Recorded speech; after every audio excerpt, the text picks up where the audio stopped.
Hello बच्चों, अस्सलाम वालेकुम। क्या हाल चाल? बढ़िया एकदम। आप सभी बच्चों को हमारे और आपके इस प्यारे से चैनल पाकिस्तान डायनेमिक वाले में खुश आमदीद कहते हैं। तो सबसे पहले खुश आमदीद कहते हैं और क्या कहते हैं।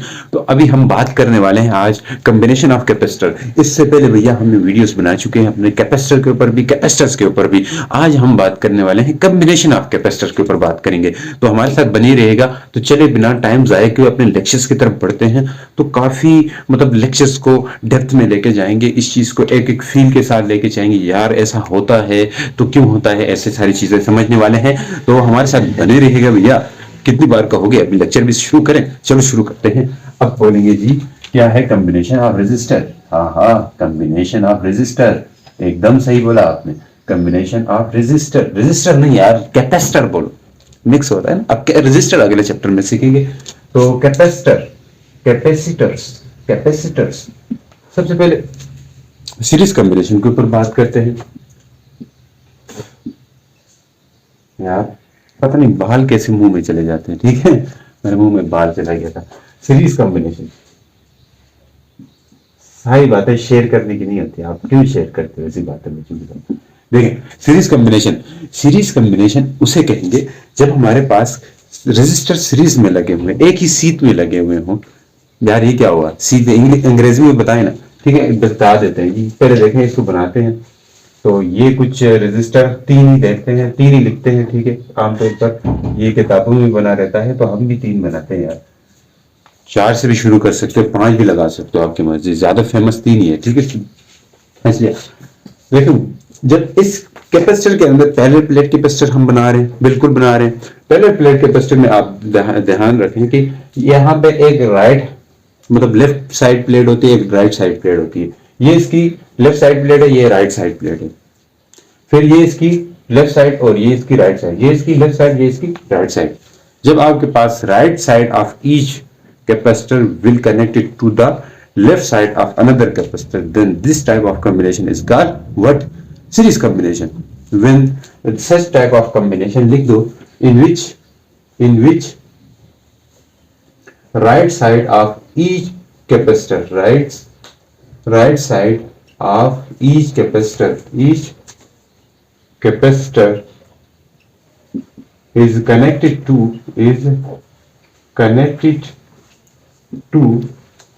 left side of another capacitor,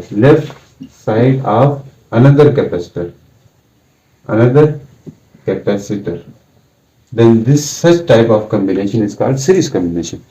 अब यहां से बात रखें, हम ये सीरीज कॉम्बिनेशन बनाएंगे और यहाँ पे बैटरी का वोल्ट जो है वो हम लेते हैं, कुछ वी पोटेंशियल है बैटरी का। ठीक है, वी पोटेंशियल है। अब वी यही पोटेंशियल यहाँ भी आके डिस्ट्रीब्यूट होना है। पोटेंशियल डिफरेंट होता है, सीरीज कॉम्बिनेशन की चार्ज सेम होता है। अब इसके ऊपर ये बहुत कंफ्यूजन चीज है।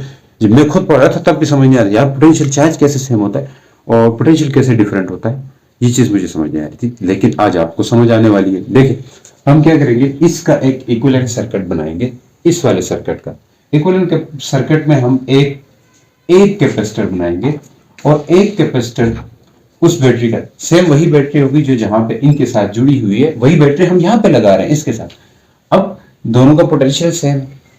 अब जब बैटरी एक कैपेसिटर के साथ लगाते हैं तो बैटरी के जो टर्मिनल्स के बीच में, बैटरी के टर्मिनल्स के बीच में जो पोटेंशियल रहता है, यहाँ इसके टर्मिनल में कितना पोटेंशियल, हमने कहा ये और ये बैटरी सेम है भैया। अब इसमें जो टर्मिनल पोटेंशियल मतलब इसमें जो पोटेंशियल है बैटरी का, वही पोटेंशियल इस कैपेसिटर के प्लेट्स के अक्रॉस भी होगा। मतलब यहाँ पे इन दोनों प्लेट्स के बीच में भी पोटेंशियल वी ही होगा, पोटेंशियल वी ही होगा। अब जितना इस सर्किट में जो इफेक्ट है और इस सर्किट का इफेक्ट सेम रहता है, इसलिए हम इक्वल मतलब इक्वल से निकला इक्वलेंट सर्किट बनाया है, क्योंकि यहाँ का इसका जो इफेक्ट है इसका इफेक्ट सेम है। क्यों सेम है? क्योंकि बैटरी हमने सेम लगाई है। बैटरी सेम लगाने का मकसद ये है कि यहाँ से जितना करंट फ्लो करेगा उतना करंट वापस आएगा।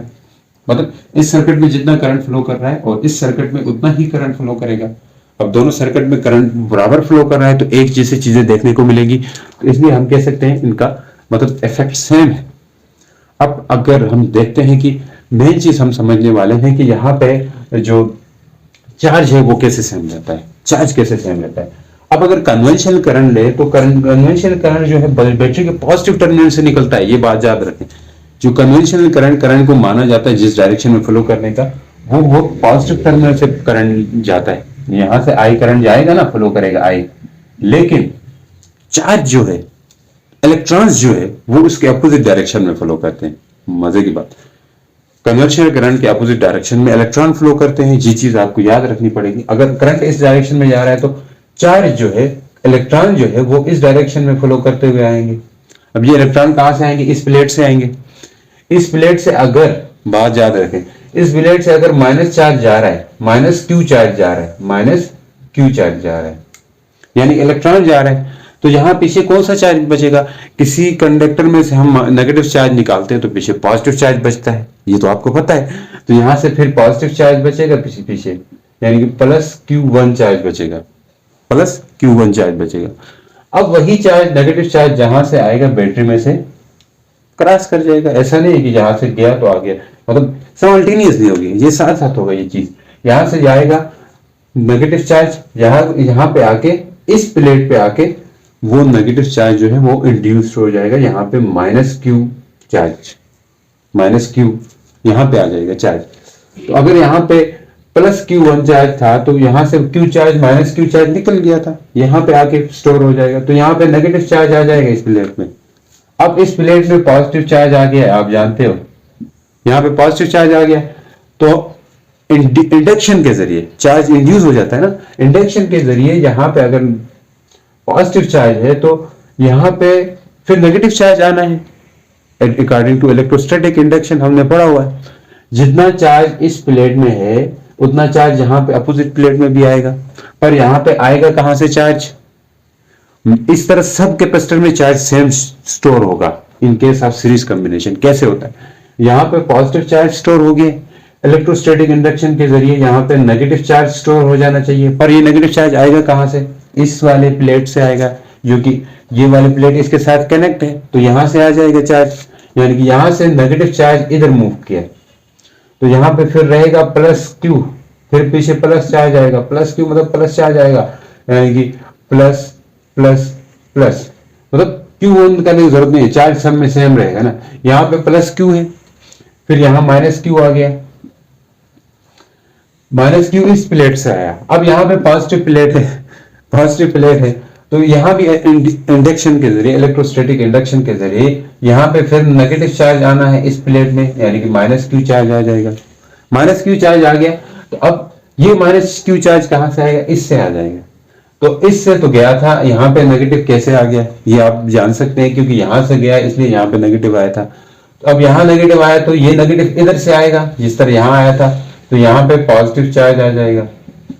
इस तरह सेम चार्ज सभी कैपेसिटर में स्टोर होगा, same charge in series combination के अंदर, लेकिन पोटेंशियल डिफरेंट होगा। हमने कहा ना, अगर एक कैपेसिटर रहता है तो जितना बैटरी में पोटेंशियल है, वी पोटेंशियल है, उतना इसके प्लेट्स के अक्रॉस भी वही पोटेंशियल होता है, प्लेट्स के अक्रॉस भी वही पोटेंशियल रहता है। नजर आ रहा है? ठीक है। तो अब यहां पे होगा प्लस क्यू, यहां पे होगा माइनस क्यू चार्ज, मतलब यहाँ तो वही रहेगा ना। यहाँ पे कैसे प्लस क्यू आ गया आप जान सकते हैं, यहाँ से करंट इस डायरेक्शन में फ्लो कर रहा है तो इलेक्ट्रॉन इस डायरेक्शन में आएंगे, चार्ज यहाँ पे आके फिर यहाँ स्टोर हो जाएंगे, इस तरह यहाँ पे चार्ज आ जाएगा। समझ आ रही है कि नहीं आ रही है? अब ये चीजें, लेकिन पोटेंशियल डिफरेंट होगा। इस केस में जितना पोटेंशियल हमारे पास बैटरी का है उतना पोटेंशियल हमारे पास यहाँ कैपेसिटर के अक्रॉस होगा। तो यहाँ का पोटेंशियल, यहाँ का चार्ज किसके इक्वल होगा? यहाँ का चार्ज जो है Q इक्वल टू, हमने कहा था ना कैपेसिटेंस किसकी इक्वल होती थी?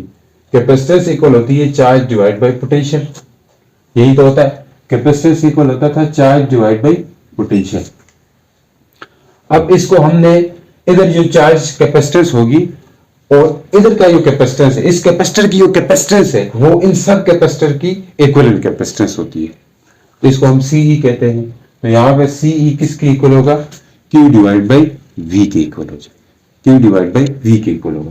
तो खाली V जो V वही क्या होगा? खाली ये V है, V क्या होगा? V वही होगा, यहाँ पे V वही होगा जो बैटरी का V है। जब एक कैपेसिटर रहता है तो प्लेट्स के अक्रॉस भी वही पोटेंशियल होता है जो बैटरी का पोटेंशियल होता है, ये चीज हमने पढ़ी है। तो ये V इधर आ जाएगा तो क्या आएगा? Q डिवाइड बाई CE, ये C इक्विवेलेंट आ जाएगा। समझ आएगी कि नहीं?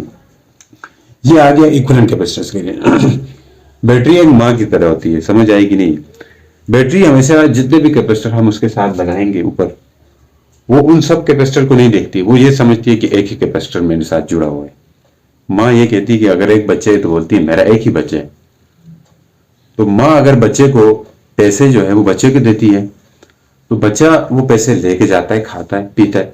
अब बच्चे, माँ को नहीं पता कि वो बच्चा जाके आगे जाके कितनों को खिलाता है, वो पैसे किस किस को खिलाता है। बैटरी इस तरह इन सब कैपेसिटर को एक इक्विवेलेंट कैपेसिटेंस के तौर पे ट्रीट करेगी, मतलब मेरा एक ही बच्चा है ये समझेगी। लेकिन वो बच्चा जाके उसका जो पोटेंशियल है, बैटरी का पोटेंशियल है, वो सब में जाके ड्रॉप होगा, पोटेंशियल सब में अलग अलग ड्रॉप होगा। दोस्त, वो बेटे की मर्जी है किसी को ज्यादा खिलाता है या कम खिलाता है। बैटरी इसको एक ही कैपेसिटर समझेगी, एक ही इक्विवेलेंट ट्रीट करेगी। तो मतलब यहाँ पे कहने का ये है कि जब बैटरी का पोटेंशियल V है, मतलब V पोटेंशियल क्या है, पोटेंशियल तो मान ले इस V पोटेंशियल जो है टोटल 12 वोल्ट है, मतलब पॉजिटिव 6 वोल्ट यहाँ पे है, -6 वोल्ट यहाँ पे, मतलब -6 वोल्ट +6 वोल्ट, ये तो जीरो होना चाहिए आप ये कहेंगे, लेकिन जीरो नहीं होता भैया। ये आता है चेंज इन पोटेंशियल को दर्शा रहा होता है, चेंज इन पोटेंशियल को बता रहा होता है।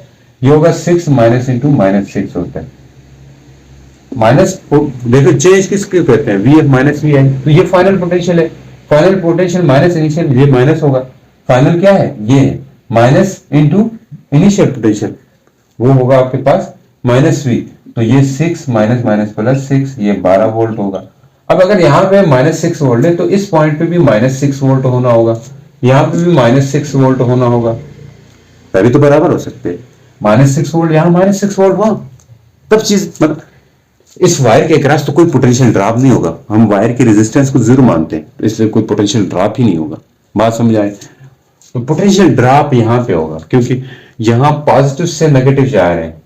यहाँ देखो ना, यहाँ पॉजिटिव से नेगेटिव पूरा 6 वोल्ट ड्रॉप हो रहा था, यहां से यहां जा रहे हैं, तो इस ये पॉजिटिव है या नेगेटिव है, तो यहाँ पे होगा पोटेंशियल ड्रॉप होगा। अब हमें नहीं पता कितना ड्रॉप हो रहा है, मान ले वो हो रहा है V1 पोटेंशियल ड्रॉप होगा इस कैपेसिटर के लिए, ये इस कैपेसिटर की कैपेसिटेंस मान ले C1 है, इधर पोटेंशियल कितना ड्रॉप होगा V1। फिर इस कैपेसिटर की कैपेसिटेंस जो है वो C2 है, इसके अक्रॉस में पोटेंशियल कुछ ना कुछ ड्रॉप होगा, क्योंकि वो पोटेंशियल जो है वो बच्चा जो है आगे आगे अगलों को भी खिला रहा है, तो इसके पोटेंशियल है V2 होगा, पोटेंशियल ड्रॉप होगा भाई। इन सब का पोटेंशियल जो ड्रॉप होगा वो इस अकेले के पोटेंशियल के ड्रॉप के बराबर होगा, और इस अकेले का पोटेंशियल हमने निकाला हुआ है। इन सब का जो पोटेंशियल ड्रॉप होगा वो इस अकेले के पोटेंशियल के ड्रॉप के बराबर होगा। बात समझ आ रही कि नहीं आ रही है? देखो मैंने क्यों कहा ड्रॉप, बैटरी माँ की तरह है, माँ जो है वो बच्चे को खिलाएगी, बच्चे जाके आगे लोगों को खिलाएगा, वो अगले 3 बैठे हुए हैं, तो तीनों को थोड़ा थोड़ा पोटेंशियल मिलेगा ना। पोटेंशियल डिफरेंट होगा, चार्ज सब में सेम रहेगा, चार्ज क्यों सेम रहेगा वो मैंने बता दिया। और पोटेंशियल ड्रॉप क्यों होगा, क्योंकि यहाँ हम हर देखो यहाँ पॉजिटिव से नेगेटिव जा रहे हैं, पॉजिटिव से नेगेटिव जाते तो हमेशा पोटेंशियल का ड्रॉप देखने को मिलता है। यार आपको नहीं समझा रहे, बस ये याद रखो, जब हम पॉजिटिव से नेगेटिव जाते हैं पोटेंशियल ड्रॉप होता है, ये समझ लो, ये जहन में बिठा लो बस, और कुछ नहीं आता। तो यहाँ पे V2 होगा पोटेंशियल ड्रॉप, यहाँ पे C3 जो है इसके अक्रॉस भी पोटेंशियल ड्रॉप होगा, वो V3 होगा, सबके अक्रॉस पोटेंशियल ड्रॉप हमें देखने को मिला। तो यहां से फिर वहां पे आएंगे तो पूरा 12 वोल्ट ड्रॉप होगा, यहां से यहां आएंगे पूरा 12 वोल्ट ड्रॉप होगा, समझ आएगी नहीं? अब देखें, अब बैटरी का पोटेंशियल जो है वो जाके ड्रॉप हो गया, बैटरी का पोटेंशियल V था, बैटरी का पोटेंशियल क्या था, V था, तो V इक्वल होगा इस पहले वाले कैपेसिटर का पोटेंशियल जो कि V1 है, फिर दूसरे वाले का पोटेंशियल जो कि V2 है, फिर तीसरे वाले का पोटेंशियल जो कि V3 है। इसको इक्वेशन 1 का नाम है। अब खाली V किसके इक्वल है, Q डिवाइड बाई CE के इक्वल होगा, Q डिवाइड बाई CE के इक्वल होगा। अब यहां से देखें, इस कैपेसिटर के अक्रॉस भी चार्ज Q है, इसके अक्रॉस भी चार्ज Q है, इसके अक्रॉस भी चार्ज Q है, चार्ज तो सब में सेम रहा है, ये बात तो आपको माननी पड़ेगी। तो यहां से V किसके इक्वल होगा, हमें पता है Q इक्वल होता है CV के, तो Q1 क्या होगा, Q1 तो नहीं है, Q है ना, तो Q वो इक्वल हो जाएगा C1 V1, ये पहले वाले के लिए। तो V1 किसके इक्वल होगा, V1 इक्वल होगा Q डिवाइड बाई C1। इसी तरह V2 किसके इक्वल होगा, डायरेक्ट बताओ, V2 इक्वल होगा Q डिवाइड बाई C2। ये V2 आ गया। इसी तरह V3 किसके इक्वल होगा? V3 इक्वल होगा, ये चीज नजर आ रही, V3 इक्वल होगा Q divide by C3। Q divide by C3 के इक्वल होगा V3। यही समझ आ रही है भैया? देखो अब हमें V को पुट करना है। V को है, V आया हमारे पास Q divide by C equal, तो लिख दो Q divide by C equal to, अच्छा V1 क्या है? Q divide by C1, Q divide by C1 plus V2 क्या है? Q divide by C2, Q divide by C2। Q3 क्या, V3 क्या है? Q divide by C3। यही कुछ होगा। अब यहां से Q कॉमन ले लें तो क्या होगा? Q divide by CE equal to, Q common लिया, अंदर रहेगा 1 by C1 plus 1 by C2 plus 1 by C3। यही कुछ होगा भैया, समझ आ रही है? आप बोलेंगे सर हवा में जा रहे हैं, समझ कुछ भी नहीं आ रही। आ रही है, देखो रिपीट करके देखो, क्योंकि उससे कैंसिल हो जाएगा।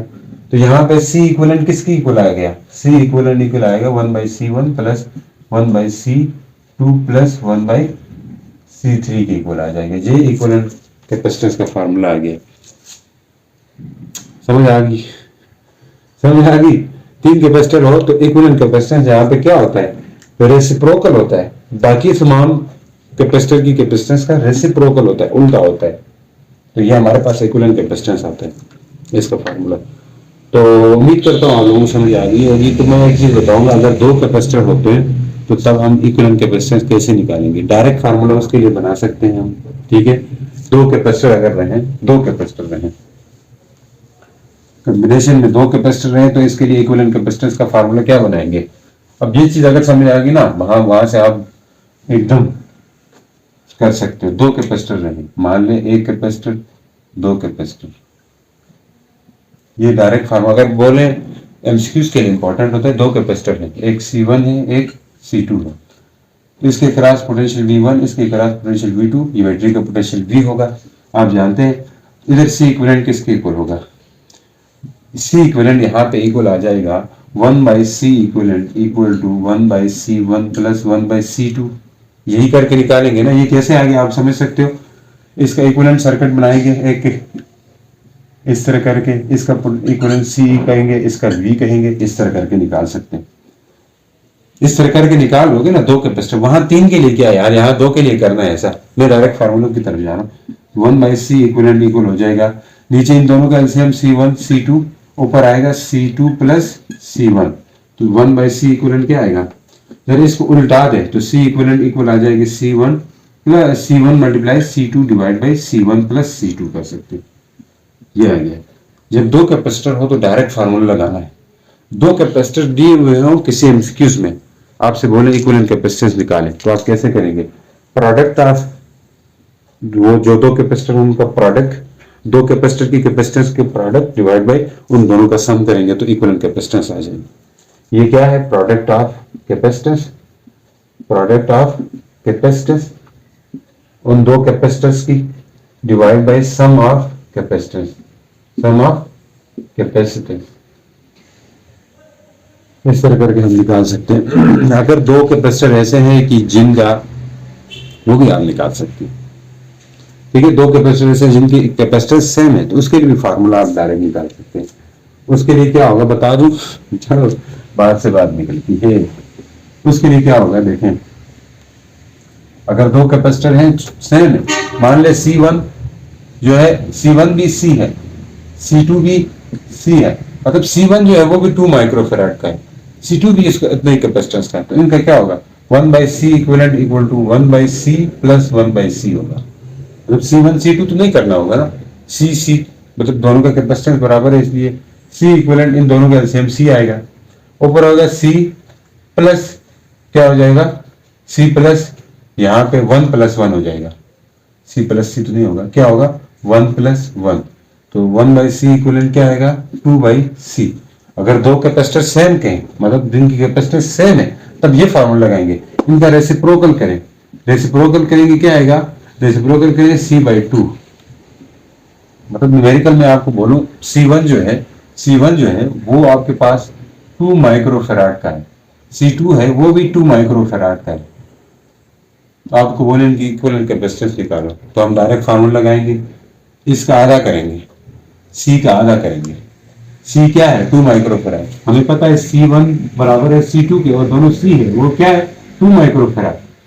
हम आधा करेंगे, 2 का आधा, वही C इक्विवेलेंट आएगा। 2 का आधा मतलब 2 को हाफ, यानी कि 1 माइक्रोफेराड इसकी इक्विवेलेंट कैपेसिटेंस आएगी। डायरेक्ट मतलब कर सकते हैं एमसीक्यूज इस तरह इन फार्मूलोज का यूज करते हुए। तो उम्मीद करता हूँ आपको समझ आ गई। तो मिलते हैं नेक्स्ट लेक्चर के साथ, हमारे साथ बनी रहेगा। अल्लाह हाफिज।